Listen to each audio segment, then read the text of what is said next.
है, इसलिए सावधान चलें। मुकुंद जी मुंबई से। राधे राधे, प्रणाम गुरुदेव। महाराज जी, अगर कोई आत्मा प्रेत योनि में भटक रही है तो उसकी मुक्ति के लिए हम क्या कर सकते हैं? श्रीमद् भागवत तो गरज रही है। श्रीमद् भागवत का सप्ताह पारायण करवाओ किसी भी विद्वान ब्राह्मण से जिसको भागवत उच्चारण का ज्ञान है, मूल पाठ करवा ले। मान लो विस्तृत रूप से नहीं है तो मूल पाठ की भेंट देकर और उसका संकल्प करवा कर पाठ करवा दे, उद्धार हो जाए। बिल्कुल ध्रुव सत्य। श्रीमद् भागवत सप्ताह तो गरज रही प्रेत योनि के उद्धार के लिए, बिल्कुल उसमें कोई परेशानी नहीं। अगर भागवत भी कराने की सामर्थ्य नहीं तो नाम जप करो, उसको प्रदान करो। नाम जप करके उसको भावना से करो तो भगवान तो देख रहे ना, नाम जप से उसका कल्याण हो जाएगा। समझ रहे जी। दुर्गानंद देवांगन, रायपुर से। राधे राधे जी। राधे राधे गुरुदेव, आपके चरणों में सादर प्रणाम। गुरुदेव, मैंने आपके मुखारविंद से सुना है कि संसार का सबसे बड़ा पाप निंदा है। गुरुदेव, हर रोज की दिनचर्या में हम ऐसी काफी बातें कर देते हैं जिसमें किसी की निंदा होती है, जाने अनजाने में।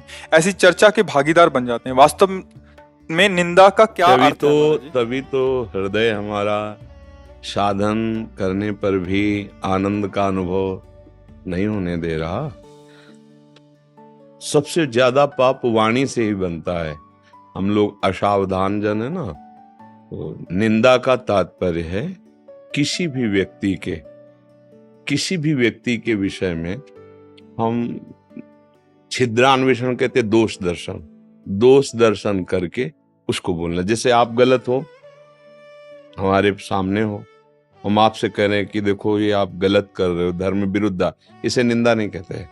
लेकिन अब आप चले गए, फिर आप देखो जो व्यक्ति आया था बहुत दुष्ट और नीच आचरण करने, अभी निंदा होती।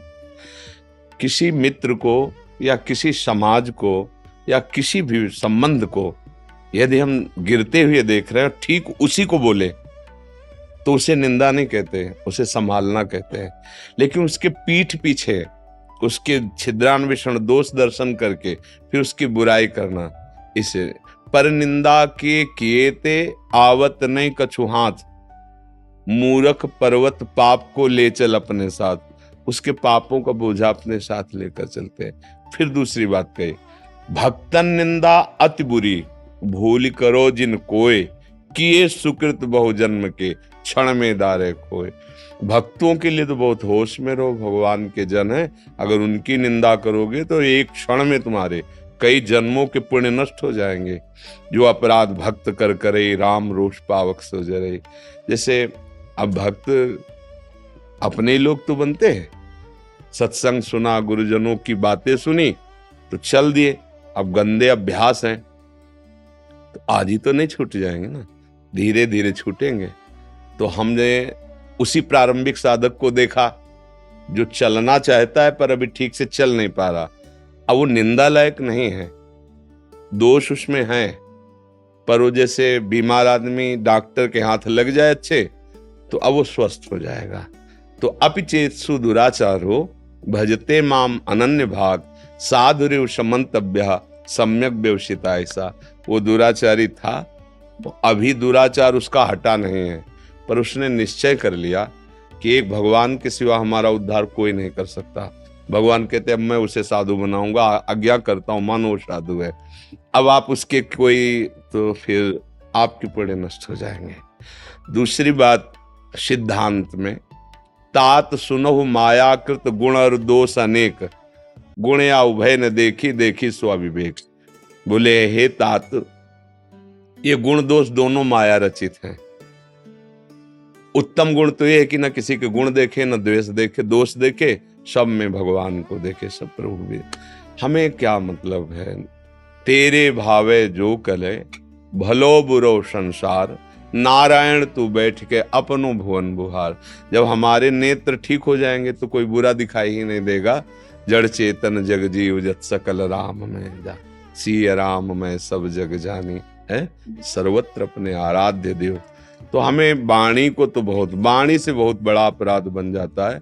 शरीर से अपराध तो लोग सावधान ही, प्राय जो असावधान है उनकी तो चर्चा ही नहीं है, पर वाणी से तो बड़े बड़ों से बन जाता है। जो अपने को अपने लोग परमार्थ के पथिक कहते। तो कंचन तजना सहज है, सहज तिया का नेह, मान बड़ाई ईर्ष्या दुर्लभ तजना ए।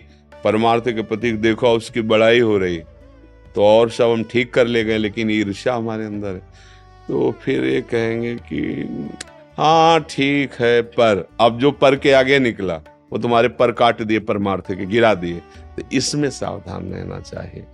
सब अपने अपने गुण धर्म के अनुसार बर्ताव कर रहे हैं, हमें कहीं बुरा दिखाई दे रहा है तो हमारा मित्र है तो उनसे समझा देते हैं, नहीं मानता है तो भगवान से प्रार्थना करते हैं, हे भगवान आप इसकी बुद्धि को शुद्ध कर दो।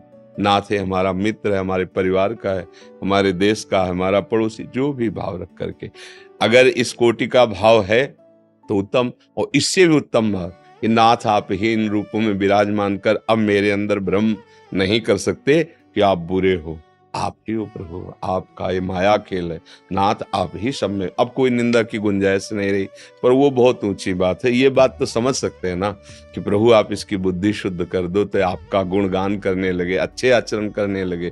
हम निंदा करेंगे तो उसका भी भला नहीं होगा, हमारा भी भला नहीं होगा, और दोष द्वेष ये हो जाएगा, तो फिर बात बनेगी नहीं। समझ पा रहे आप?